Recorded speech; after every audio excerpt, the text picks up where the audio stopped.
ಸ್ನೇಹಿತರೆ ನಮಸ್ಕಾರ. ರಾಜ್ಯ ಬಿಜೆಪಿಯಲ್ಲಿ ಬಣ ಬಡಿದಾಟ ತಾರಕಕ್ಕೆ ಹೋಗ್ತಾ ಇದೆ. ಪ್ರತಿನಿತ್ಯವೂ ಕೂಡ ಒಂದಲ್ಲ ಒಂದು ಬೆಳವಣಿಗೆಗಳು ನಡೀತಾನೆ ಇದ್ದಾವೆ. ಅವರ ವಿರುದ್ಧ ಇವರು, ಇವರ ವಿರುದ್ಧ ಅವರು ಕಿಡಿಯನ್ನ ಹೊತ್ತಿಸ್ತಾನೆ ಇದ್ದಾರೆ. ಅದರಲ್ಲೂ ಕೂಡ ರಾಜ್ಯಾಧ್ಯಕ್ಷರ ಬದಲಾವಣೆ ಆಗಲೇಬೇಕು ಅಂತ ಹೇಳಿಬಿಟ್ಟು ಪಟ್ಟಣ ಹಿಡಿದಿರುವಂತಹ ಯತ್ನಾಳ್ ಟೀಮು ಈಗಾಗಲೇ ದೆಹಲಿ ಅಂಗಳವನ್ನು ತಲುಪಿದೆ. ಬಸನಗೌಡ ಪಾಟೀಲ್ ಯತ್ನಾಳ್ ಬಣ ಈಗಾಗಲೇ ದೆಹಲಿಯಲ್ಲಿ ಬೀಡು ಬಿಟ್ಟು ಯಾವುದೇ ಕಾರಣಕ್ಕೂ ಕೂಡ ರಾಜ್ಯಾಧ್ಯಕ್ಷರನ್ನಾಗಿ ವಿಜೇಂದ್ರ ಅವರನ್ನು ಮುಂದುವರಿಸಬಾರದು ಅನ್ನುವಂಥ ಪಟ್ಟನ್ನು ಹಿಡಿದು ಕೂತಿದ್ದಾರೆ.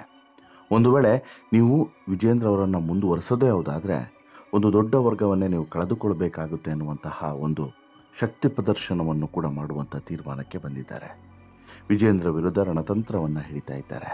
ಈ ಬಗ್ಗೆ ಮಾಧ್ಯಮಗಳಲ್ಲೂ ಕೂಡ ಪುಂಖಾನುಪುಂಖವಾಗಿ ಪ್ರತಿಯೊಬ್ಬರು ಕೂಡ ಸ್ಟೇಟ್ಮೆಂಟನ್ನು ಕೊಡ್ತಾ ಇದ್ದಾರೆ.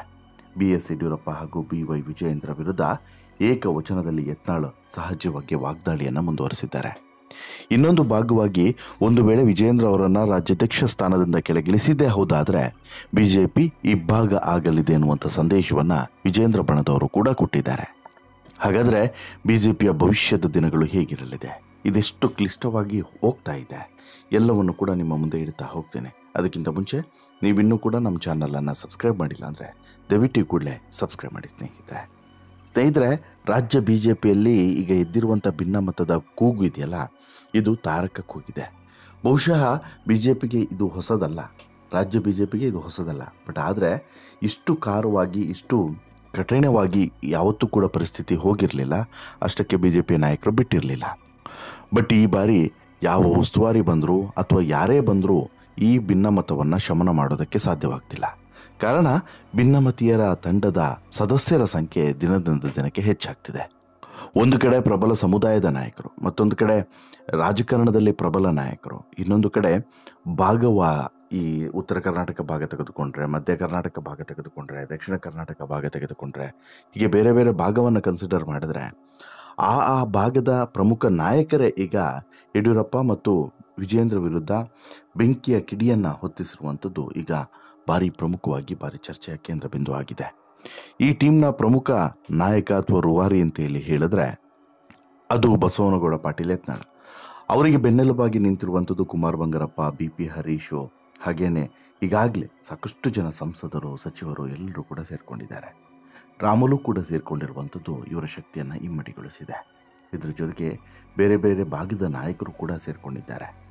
ಇದು ಪಕ್ಷ ವಿರೋಧಿ ಚಟುವಟಿಕೆ ಅಂತ ಹೇಳ್ಬಿಟ್ಟು ಈಗ ವಿಜೇಂದ್ರ ಬಣದವರ ಆರೋಪವಾದರೆ, ಇಲ್ಲ, ಇದು ಪಕ್ಷವನ್ನು ರಕ್ಷಿಸುವಂತಹ ಒಂದು ಹೋರಾಟ ಅಂತ ಹೇಳ್ಬಿಟ್ಟು ಯತ್ನಾಳ್ ಹೇಳ್ತಿದ್ದಾರೆ. ಅಷ್ಟು ಮಾತ್ರವಲ್ಲ, ತಮ್ಮ ಏಕವಚನದ ವಾಗ್ದಾಳಿಯನ್ನು ಮುಂದುವರಿಸಿದ್ದಾರೆ. ಸದ್ಯ ರಾಜ್ಯದಲ್ಲಿ BS ಯಡಿಯೂರಪ್ಪ ಕುಟುಂಬದ ಪರ ಯಾರೂ ಕೂಡ ಇಲ್ಲ. ವಿಜೇಂದ್ರ ದುಡ್ಡಿನ ಮದದಿಂದ ಮಾತನಾಡ್ತಾನೆ. ವಿಜೇಂದ್ರ ಬಳಿ ಹಣ ಇರಬಹುದು, ಆದರೆ ಗುಣವಿಲ್ಲ.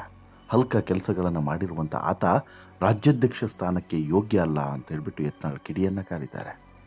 ಯಡಿಯೂರಪ್ಪ ಬಿಜೆಪಿಯ ಒಳ್ಳೆಯ ನಾಯಕರನ್ನು ನಿರಂತರವಾಗಿ ತಿಳಿತಾ ಬಂದಿದ್ದಾರೆ. ನನ್ನನ್ನೂ ತುಡಿಯುವಂಥ ಪ್ರಯತ್ನವನ್ನು ಮಾಡಿದ್ದಾರೆ. ಈಗ ವಿಜೇಂದ್ರ ಕೂಡ ಅದೇ ಕೆಲಸವನ್ನು ಮಾಡ್ತಾ ಇದ್ದಾನೆ.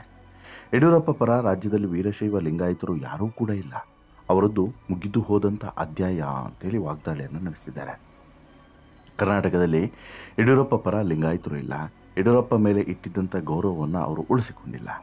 ಅವರನ್ನೇ ಜೈಲಿಗೆ ಕಳಿಸಿದಂತಹ ಪುತ್ರ ವಿಜೇಂದ್ರನನ್ನು ಮತ್ತೊಮ್ಮೆ ಅಧ್ಯಕ್ಷರನ್ನಾಗಿ ಮಾಡೋದಕ್ಕೆ ಹೊರಟಿದ್ದಾರೆ. ಇದಕ್ಕೆ ನಮ್ಮೆಲ್ಲರ ವಿರೋಧವೂ ಕೂಡ ಇದೆ. ಈಗ ವಿಜೇಂದ್ರನ ಪರವೂ ಲಿಂಗಾಯತರಿಲ್ಲ. ಯಾರೂ ಒಂದಿಬ್ಬರು ಪೇಮೆಂಟ್ ಸ್ವಾಮೀಜಿಗಳು ಮಾತನಾಡ್ತಿರಬಹುದು, ಅವರ ಬಗ್ಗೆ ತಲೆ ಕೆಡಿಸ್ಕೊಳ್ಬೇಕಾಗಿಲ್ಲ ಅಂತಲೂ ಕೂಡ ಹೇಳ್ತಿದ್ದಾರೆ. ವಿಜೇಂದ್ರನ ಬಂಡವಾಳವನ್ನು ಬಿಚ್ಚಿಡುವುದು ಇನ್ನೇನು ಬಾಕಿ ಇಲ್ಲ. ಅದೆಲ್ಲವೂ ಕೂಡ ಓಪನ್ ಆಗಿದೆ. ಅವರಪ್ಪನ ನಕಲಿ ಸಹಿ ಮಾಡಿದ್ದಾನೆ. ಈ ಬಗ್ಗೆ ಸಿದ್ದರಾಮಯ್ಯ ಅವರಿಗೆ ತನಿಖೆ ಮಾಡೋದಕ್ಕೆ ಏನು ದಾಡಿ ಅಂತಲೂ ಕೂಡ ಪ್ರಶ್ನೆಯನ್ನು ಮಾಡಿದ್ದಾರೆ. ಎಲ್ಲರೂ ಹೊಂದಾಣಿಕೆ ಮಾಡಿಕೊಂಡು ಆಟವಾಡ್ತಾ ಇದ್ದಾರೆ. ವಿಜೇಂದ್ರನ ಕರ್ಮಕಾಂಡಗಳು ಸಾಕಷ್ಟಿದ್ದಾವೆ, ಹಲ್ಕ ಕೆಲಸಗಳು ಕೂಡ ಸಾಕಷ್ಟಿದ್ದಾವೆ. ಇಂಥವನು ರಾಜ್ಯಾಧ್ಯಕ್ಷ ಸ್ಥಾನದಲ್ಲಿ ಕೂರೋದಕ್ಕೆ ಯೋಗ್ಯನಲ್ಲ ಅನ್ನೋದು ಇವರ ಆಕ್ರೋಶ. ಇನ್ನು ನಮ್ಮ ಬೇಡಿಕೆ ಇರೋದು 3. ಮೊದಲನೆಯದು ಕುಟುಂಬ ರಾಜಕಾರಣ, ಭ್ರಷ್ಟ ಹಾಗೂ ಹಿಂದುತ್ವ ಎಂದಿದ್ದಾರೆ. ಪ್ರಧಾನಮಂತ್ರಿಗಳೇ ಕುಟುಂಬ ರಾಜಕಾರಣ ಬೇಡ ಅಂತೇಳಿ ಹೇಳ್ತಾ ಇದ್ದಾರೆ. ಇಲ್ಲಿ ಕುಟುಂಬ ರಾಜಕಾರಣ ನಡೀತಾ ಇದೆ. ಕರ್ನಾಟಕದಲ್ಲಿ ಯಡಿಯೂರಪ್ಪನವರ ಕುಟುಂಬದ ಮೇಲೆ ಯಾರಿಗೂ ಕೂಡ ವಿಶ್ವಾಸ ಇಲ್ಲ. ವಿಜೇಂದ್ರ ಕಾಂಗ್ರೆಸ್ ಪಕ್ಷ ಕೊಟ್ಟಂತಹ ಭಿಕ್ಷೆಯಿಂದ ಆಗಿರುವಂಥ ಶಾಸಕ. DK ಶಿವಕುಮಾರ್ ಆಶೀರ್ವಾದದಿಂದನೇ ವಿಜೇಂದ್ರ ವಿಧಾನಸೌಧದ ಮೆಟ್ಟಿಲನ್ನು ಹತ್ತಿದ್ದಾನೆ ಅಂತೇಳಿ ತಮ್ಮ ಸಿಟ್ಟನ್ನು ಹೊರಗಡೆ ಹಾಕ್ತಾರೆ.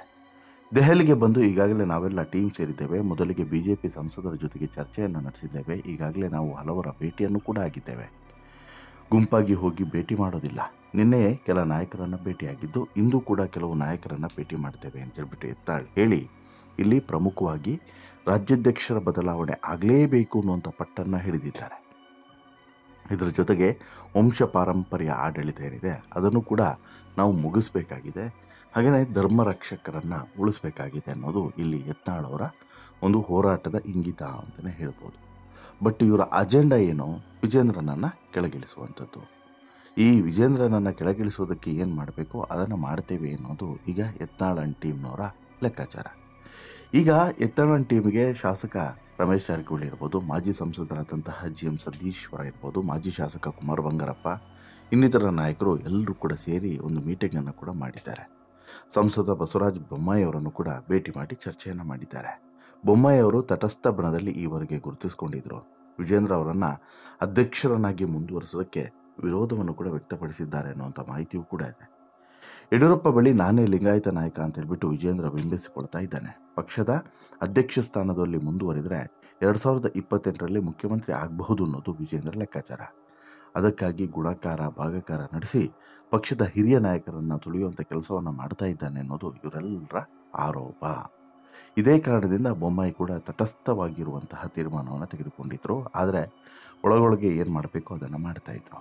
BJP ರಾಷ್ಟ್ರೀಯ ಅಧ್ಯಕ್ಷ JP ನಡ್ಡಾ ಅವರನ್ನು ಕೂಡ ಮಾಜಿ ಸಚಿವ ಅರವಿಂದ ಲಿಂಬಾವಳಿ, ಪಕ್ಷದ ಪ್ರಧಾನ ಕಾರ್ಯದರ್ಶಿ BL ಸಂತೋಷ್ ಅವರನ್ನು ಕುಮಾರ್ ಬಂಗಾರಪ್ಪ ಅವರು ಭೇಟಿ ಮಾಡಿದ್ರೆ ವಿಜೇಂದ್ರ ಕಾರ್ಯವೈಖರಿ ಬಗ್ಗೆ ದೂರನ್ನು ಸಲ್ಲಿಸಿದರು.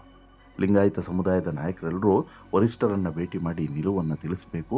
ಅದಕ್ಕೂ ಮುನ್ನ ಲಿಂಗಾಯತ ಸಂಸದರು ಶಾಸಕರ ಸಭೆಯನ್ನು ನಡೆಸಿ ವಿಜೇಂದ್ರ ವಿರುದ್ಧದ ಹೋರಾಟವನ್ನು ಇನ್ನಷ್ಟು ತೀವ್ರಗೊಳಿಸಬೇಕು ಅನ್ನೋದು ಇವರ ಒಮ್ಮತದ ತೀರ್ಮಾನ. ಇನ್ನು ಒಂದಂತೂ ಸ್ಪಷ್ಟವಾಗಿ BJPಯ ಕೇಂದ್ರ ನಾಯಕರಿಗೆ ಗೊತ್ತಿದೆ. ವಿಜೇಂದ್ರ ಅಥವಾ ಯಡಿಯೂರಪ್ಪನವರನ್ನು ಮುಟ್ಟಿದರೆ ಇದು 2 ಟೀಮ್ ಆಗುತ್ತೆ, ಅಂದರೆ ಕಂಪ್ಲೀಟಾಗಿ ಒಡೆದು ಹೋಗುತ್ತೆ ಅನ್ನೋದು ಈಗಾಗಲೇ ಗೊತ್ತಾಗಿದೆ. ಈಗ ಕೇವಲ ಬಣವಾಗಿದೆ. ಈಗ ಬೇರೆ ವಿಚಾರ ಬಂತು ಅಂತ ಹೇಳಿದ್ರೆ ಒಗ್ಗಟ್ಟು ಪ್ರದರ್ಶನ ಆಗುತ್ತೆ. ಬಟ್ ಆ ರೀತಿ ಆಗೋದಿಲ್ಲ. ವಿಜೇಂದ್ರನನ್ನು ಕೆಳಗಿಳಿಸಿದ್ರು, ಯಡಿಯೂರಪ್ಪ ಮತ್ತೆ ಸಿಟ್ಟಾದರು ಅಂತ ಹೇಳಿದ್ರೆ ಈಗಾಗಲೇ ಸ್ಥಾಪಿತವಾಗಿದ್ದಂತಹ ಪರ್ಯಾಯ ಪಕ್ಷವಿದೆ. ಅದ್ರ ಜೊತೆಗೆ ಹೋದರೂ ಕೂಡ ಅಚ್ಚರಿ ಏನಿಲ್ಲ. JP ನಡ್ಡಾ ಅಥವಾ ಕೇಂದ್ರ ಸಚಿವ ಅಮಿತ್ ಶಾ ಅವರನ್ನು ಭೇಟಿ ಮಾಡಿ ವಿಜೇಂದ್ರ ವಿರುದ್ಧ ದೂರನ್ನು ಸಲ್ಲಿಸಬೇಕು ಅಂತ ಹೇಳಿಬಿಟ್ಟು ಭಿನ್ನಮತೀಯ ನಾಯಕರು ಬಹಳ ಪ್ರಯತ್ನವನ್ನು ಪಡ್ತಾ ಇದ್ದಾರೆ. ಆದರೆ ಅವರ ಪ್ರಯತ್ನಕ್ಕೆ ಇದುವರೆಗೆ ಯಶಸ್ಸು ಸಿಕ್ಕಿಲ್ಲ. At the same time Vijendra ಕೂಡ ದೆಹಲಿಯ ಫ್ಲೈಟನ್ನು ಹತ್ತಿದ್ದು ತಮ್ಮ ಕೆಲಸವನ್ನು ಮಾಡ್ಕೊಂಬರೋದಕ್ಕೂ ಕೂಡ ತೀರ್ಮಾನವನ್ನು ಮಾಡಿಕೊಂಡಿದ್ದಾರೆ. ಇನ್ನು BSY ಪರ ನಿಂತಿರುವಂತಹ ಕೆಲವು ಸ್ವಾಮೀಜಿಗಳಿರ್ಬೋದು, ಕೆಲವು ನಾಯಕರ ವಿರುದ್ಧನೂ ಕೂಡ ಯತ್ನಾಳ್ ಕೆಂಡವನ್ನು ಕಾಡ್ತಾ ಇದ್ದಾರೆ. ನಿಮ್ಮ ಉದ್ದೇಶ ಏನೆನ್ನೋದು ಗೊತ್ತು ಅಂತಲೂ ಕೂಡ ಹೇಳಿದ್ದಾರೆ.